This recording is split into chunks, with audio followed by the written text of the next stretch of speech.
예, 성경만큼 우리의 상식과 고정관념을 통째로 뒤집는 책은 없는데요.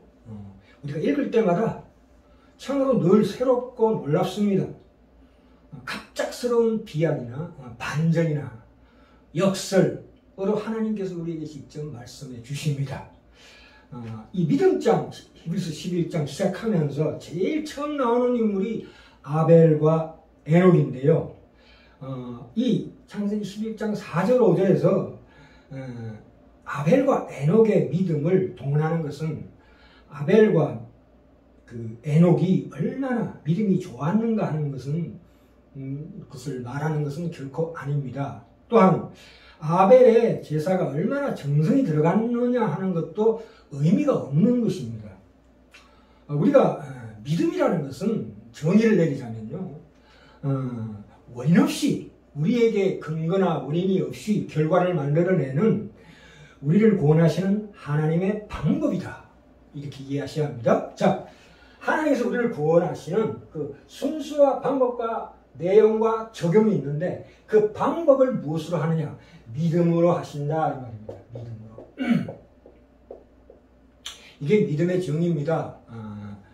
고린도전서 1장 18절에 십자가의 도가 하나님의 능력이요 지혜다, 이렇게 말씀하고 계십니다. 우리에게 아무 조건이 없이 구원이라는 어떤 결과, 구원의 완성이라는 결과를 만들어내신다. 그것이 믿음이다, 이 뜻입니다. 그러니까 이 아벨과 에녹이 무엇을 알았느냐 하면 하나님을 안 거죠. 하나님 어떤 거? 하나님 무엇을 정하시고 무엇을 우리에게 요구하시며 무엇을 기뻐하시는가가 믿음의 핵심이고 기준이고 본질이고 목적이다, 이 뜻입니다. 이 아벨은 말하자면 순교의 효시가 됩니다. 그래서 4장이 나옵니다. 4장 하반절에 제가 죽었으나 그 믿음으로써 오히려 말하느니라, 이렇게 말씀하고 있습니다. 이게 무슨 뜻이냐면 우리가 오늘날 믿음이라고 하면 너무나 감정적이고 화끈하게 해야 된다는 이런 선입감을 가지고 있습니다. 그래서 우리가 자꾸 금식 기도하고 새벽 기도 매일 나가고 어떤 그 진심과 열정을 바쳐서 하나님을 위해서 해야 되겠다는 그런 생각이 사실은 잘못 가고 있는 거다, 이 말입니다. 왜 그러냐면은 우리가 왜 그런 거 합니까? 왜 새벽 기도 드리고 하나님께 봉사하고 교회 봉사하고 헌신한 이유가 무엇이에요? 하나님, 내가 주를 위해서 이렇게 진심과 열정을 바쳐서 정성을 기울였사오니 나에게 다가오는 다른 것을 다 물리쳐 주시옵소서, 이런 뜻이거든요. 그게 아니고 이 아벨과 에녹을 통해서 우리가 발견해야 되는 것은 좋은 믿음이라는 것은 세상의 반대와 핍박과 유혹을 거슬려서 그 도도한 세상의 풍조를 거슬려 올라가야 하는 일이기 때문에 그 모든 것, 다시 말해서 그 좋은 믿음을 가지려는 그 과정 중에서 반드시 아플 수 있고 실패할 수 있고 어려울 수 있고 말하자면 고난의 길을 갈 수 있다는 것을 우리에게 가르쳐주고 있습니다.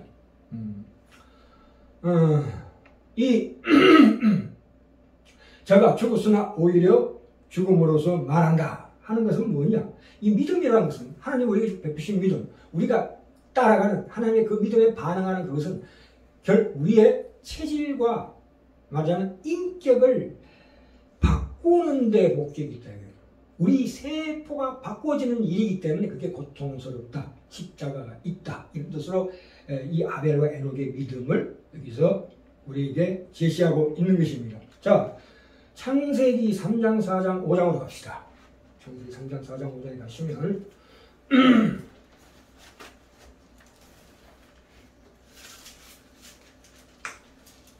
이 창세기 3장, 4장, 5장에서는 오늘날 우리가 살고 있는 이 세상과 인류의 형편이 왜 이런 것인가 하는 것에 대한 설명이 있습니다. 분명히 아담과 하와는 범죄하여 타락하여 이 에덴 동산에서 추방당합니다. 선악과를 먹으면 반드시 죽으리라는 하나님의 말씀에 따라서 그렇게 됩니다. 그런데 그들이 추방하시기 전, 그들을 하나님께서 에덴 동산에서 추방하시기 전에 어떤 말씀을 주시냐면 우리가 알다시피 3장 15절입니다. 하반절에 여자의 후손은 네 머리를 상하게 할 것이다, 이렇게 말씀하고 있습니다. 이건 무슨 말씀이십니까? 여자의 후손, 즉 예수 그리스도를 말미암아 승리와 구원을 약속하십니다. 하나님께서 약속하신 구원을 신실하게 지키신다는 그 안도와 희망이 아담에게 있었다 이 뜻입니다. 그런데 아담과 하와가 이제 가인을 낳고 아벨을 낳습니다. 두 형제가 제사를 지내죠. 이것을 통해 하나님께서 아담과 하와를 동산에서 비록 쫓아내셨지만 관계를 다 끊지는 않으셨다는 것을 우리가 알 수 있습니다. 그래서 예배를 드리고 하나님의 은혜를 구하는 신앙의 행위에 믿음을 주십니다. 나름대로 또 만나주신 것을 확인할 수 있습니다. 그런데 지금 여기에서 아벨의 제사는 받으시고 가인의 제사는 받지 않으신 이유가 뭐냐, 제사에 말하자면 어떤 문제가 있었는가에 대해서 가르치고자 하는 것보다도 더 크게는 그것이 무슨 뜻이냐면 아벨은 의인이었으나 잘못한 것 없이 죽임을 당한다는 것을 우리에게 보여주는 것입니다. 그래서 타락한 인간이 사는 이 세상에는 결코 하나님을 따라가는 그 의의가 진정한 대접을 받지 못한다는 것을 여기서 확인시켜 주십니다. 아벨은 순교의 효시고 모본인데 믿음이란 그렇게 호락하지 않다 이렇게 말씀하시고 있습니다. 아벨도 마찬가지죠. 아벨이 왜 300년 동안 하나님과 동행했다는 것은 그 믿음을 성장시키는데 300년이나 걸렸다 이 뜻입니다. 네. 이 대비되는 아벨과 가인의 삶을 통해서 우리에게 말씀하시고 있는 하나님의 뜻이 바로 믿음의 본질이다 이 뜻입니다. 또 하나 여기서 우리가 궁금한 게 있는데, 그런데 왜 가인은 왜 하나님께서 처벌하지 않으시는가에 대한 의문이 남습니다. 그렇죠? 가인을 위하여는 벌이 7배라고 여기 나옵니다. 창세기 4장 24절에 나오지요. 가인은 무고한 살인을 한 사람입니다. 그는 벌을 받아야 마땅함에도 불구하고 가인을 벌하는 것을 하나님이 막으십니다. 왜 그렇습니까? 이 가인은 그 유리한 자가 됩니다. 아무 근거 없이 산다는 얘기인데, 그런데 하나님의 최소한의 은혜와 보호가 없는 자리로 가인은 쫓겨나게 되는데, 그러자 가인이 하나님께 말합니다. 뭐라고 합니까? 나를 만나는 사람들이 나를 죽일 텐데 어떻게 합니까? 4장 15절에 나오죠, 창세기. 그러자 하나님께서 표를 주십니다. 우리가 그 표가 정확하게 뭔지는 모릅니다만은, 그래서 엔 동편 롯 땅에 가서 이제 가인이 인류의 문명을 이룹니다. 그러니까 무슨 말씀이냐 하면 우리가 이런 식의 이해가 왜 우리에게 도움이 되느냐 하면, 가인이 하나님 앞에 죄에 대해 벌을 받고 추방을 당함에도 불구하고 하나님께서는 가인의 죽음을 원치 않으신다는 것을 우리가 알아야 합니다. 그러나 가인은 자신이 죽을 것이라는 것을 현실적으로 충분히 이해하고 있습니다. 그러나 하나님께서는 이 가인만을 보호하신 것이 아니라 누구든지 자기 멋대로 살인을 해서 무법천지가 되어서 이 인류라는 종족이 멸망, 공멸하는 것을 막기 위해서 하나님께서는 자신의 보호를 떠난 자들에게도 멸망을 막는 어떤 제도와 사회를 허락하시는 것입니다. 그것을 우리가 이해해야 합니다. 물론 그것이 우리 믿는 자들의 신앙을 더 돈독하게 하기 위한 그런 목적도 포함되어 있습니다. 이것은 앞으로 히브리서 11장 40절까지 계속 가야 우리가 더 깊이 알 수 있습니다. 그래서 로마서 13장 1절에 나오지요. 각 사람은 위에 있는 권세들에게 굴복하라. 그 이유는 뭡니까? 권세는 하나님께로서 나지 않음이 없다. 모든 권세는 다 하나님의 정하신 바다. 그렇게 말씀하고 있습니다. 자, 여기에서 하나님의 백성들과 하나님을 떠난 자들을 이렇게 대비하고 있습니다. 하나님께서 이 두 세계를 주관하시는 분이시다. 이런 것입니다. 그래서 우리가 자, 이 차례에서 또 에녹의 경우를 볼까요? 우리가 자꾸 여기서 에녹이 참으로 남달라서 하나님께 믿음을 지키고 순종하여 심판을 면했다고 쉽게 생각하시면 안 됩니다. 창세기 5장부터 9장까지 계속 이 노아의 그 홍수 사건까지 이게 이어지고 있습니다. 그래서 우리가 이 차제에 어떤 생각을 해야 하냐면, 우리 신약 성도들, 오늘날의 성도들 입장에서는 이 믿음이란 것이 쉽고 간단하게 믿음을 가지고 구원을 얻는다고 생각하겠지만, 에녹 당시에는 범죄한 인류가 죄인을 낳는 것을 분명히 눈으로 봤습니다. 그리고 다 죽는 것으로 끝나면 창세기 5장이 그 족장 10명을 들어서 지금 다 낳고 죽고 계속 그게 반복되고 있습니다. 그러니까 죽는다는 것은 죄값의 심판이 아니고 그 죄값의 결과를 하나님께서 확인시켜주고 있는 대목입니다. 다시 한번 말씀드립니다. 죄값의 심판이 아니고 그 결과를 하나님께서 낱낱이 보여주시는 거죠. 그런데 갑자기 느닷없이 이 구원에 관한 아무런 약속도 설명도 없는 곳에서 돌연히 에녹의 성천이 기록됨으로써 인류가 자초한 재난과 심판에서 벗어날 가능성이 있다는 한 가닥 서광을 우리에게 보여주시는 것입니다. 이것이 에녹이 300년 동안 하나님과 동행하다가 성천했다는 사실은 참으로 경천동지할 사건입니다. 자, 우리가 히브리서 5장에서 11장 5절에도 에녹이 죽지 않고 천국에 간 사실을 알 수 있는데, 그러나 이 간단한 말씀이 엄청난 무게의 질이라는 것을 우리에게 말해주고 있습니다. 이 죽었다는 말이 많이 나옵니다. 그렇죠. 이 아담과 그 자손들에게 예고한 것이 반드시 그대로 이루어진다는 것을 정확하게 보여주려는 것입니다. 그러니까 이 기록은 아무리 위대한 신자들도 죽었다고 말할 뿐입니다. 그들의 사후 복락에 대해서는 아무 말씀이 없었습니다. 그 이유는 이 죽음으로서의 사명이 있다는 거죠. 사망이 하는 일이 있다. 그걸 우리에게 나타내게 하려는 까닭입니다. 성경의 다른 부분에서도 다 이렇게 하고 있습니다. 우리가 죽고 나서 영생복락을 받지 않았다는 뜻이 아니라 이 죽음이 하는 일에 대해서 하나님께서 특별히 이 계시를 우리에게 나타내려고 하는 그 수사학적인 표현이다, 이렇게 이해하시면 됩니다. 자, 이 전도서 7장 2절 4절에 보시면 갑시다. 우리가 다 아는 말씀인데요. 다시 한번 확인합시다. 7장 2절 4절 3절까지 소상집에 가는 것이 잔치집에 가는 것보다 나으니 모든 사람의 결국이 이와 같이 됨이라. 산자가 이것에 유심하리로다. 잘 기억해라 이 뜻입니다. 슬픔이 웃음보다 나오면 얼굴에 근심함으로 마음이 좋게 됨이니라. 모든 성도들의 죽음도 복되다는 사실을 지금 예언하고 있는 것입니다. 예언을 통해서 우리에게 예표하시는 이런 것들은 참으로 이 죽음이라는 것에 대한 참으로 깊은 우리에게 주신 하나님의 은혜를 깨닫게 해줍니다. 우리가 이렇게 나이가 늙으면 아무리 슬퍼도 눈물이 그렇게 많이 안 납니다. 조금 나고 맙니다. 또 분노가 치밀어 올라도 잠깐 확 성냥불 붙듯이 확 했다가 푹 꺼집니다. 왜 그렇습니까? 살아보니까 그렇게 해봐야 아무 소용없더라. 헛되다는 것을 우리가 압니다. 저는 60년대를 살아온 사람입니다. 그럴 때. 그런데 초등학교 1학년 때 참으로 할아버지가 방에서 죽고 장례치는 것을 직접 목격하고 살아온 세대입니다. 이 창세기 5장 10명의 족장의 죽음, 또 아벨과 에녹의 예를 들어서 우리에게 하나님께 지금 이 시간에 우리에게 하시고자 하는 말씀은 진정으로 죽음이라는 것을 감추면 감출수록 이 살아있는 사람이 참으로 의미있게 죽는데 방해가 된다는 것입니다. 우리가 진짜 의미있게 살고자 한다면 죽음을 다시 우리 곁으로 불러와야 한다는 뜻입니다.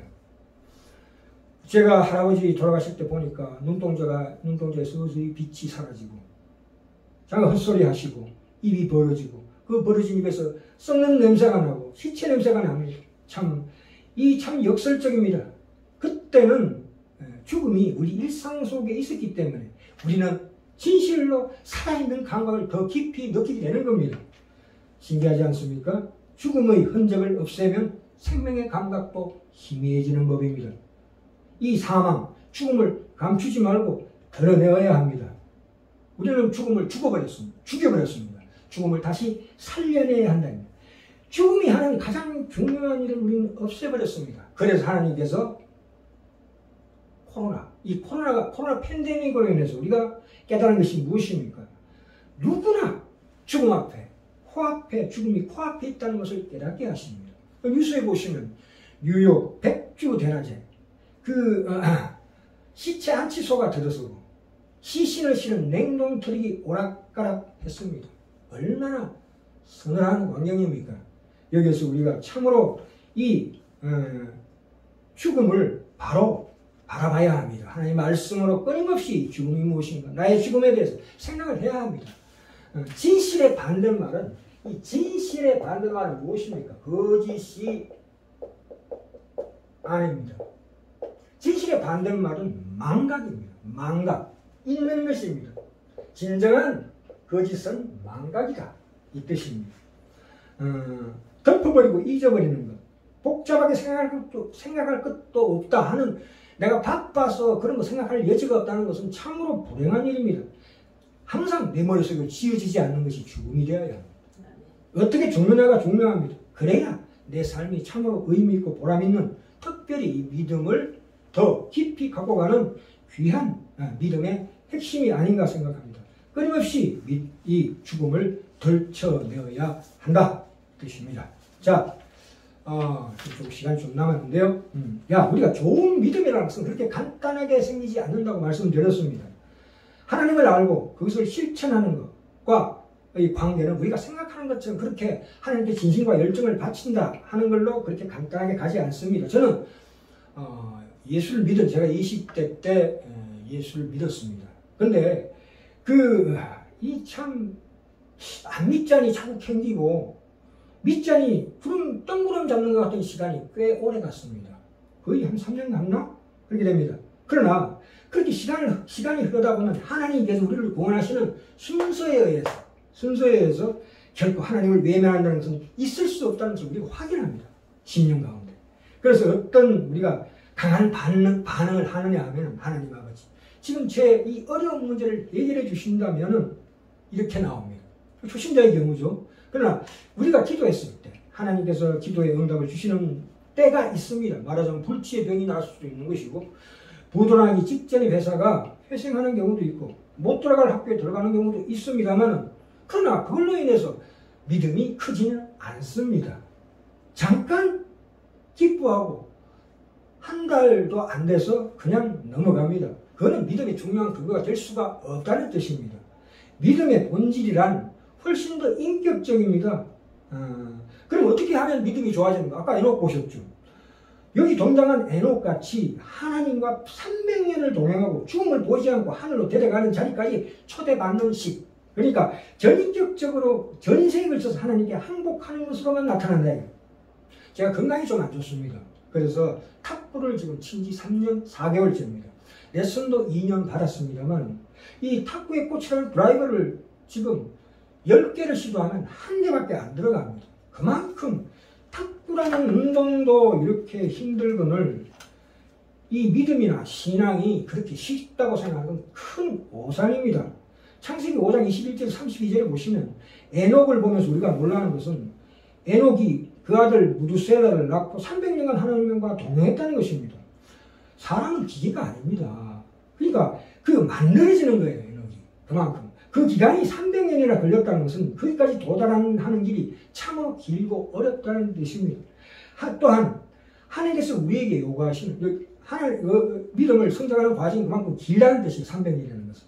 또 하나의 가장 중요한 것은 하나님께서 우리에게 요구하시는 우리의 수준. 아까 말씀드렸죠. 세포가 바뀌고 우리 인격이 바뀌고 체질이 바뀌는 것이 말하자면 굉장히 고급하고 존귀한 존귀하다. 그 수준까지 우리를 완성시키고자 하는 하나님의 뜻이 있다. 그 뜻을 알기 때문에 아벨이 죽은 것이고 에녹이 300년간 동행해서 비로소 그것을 알았다는 거죠. 그죠? 하나님의 뜻을 알고 하나님과 전인격적인 관계를 이어간다는 것입니다. 그것이 믿음의 본질이다. 이 뜻입니다. 우리가 몇 가지 사건으로 우리의 믿음이 확 커지진 않습니다. 인격 전체로, 성품 전체로 하나님의 사람으로 이겨가야 되는 것입니다. 예.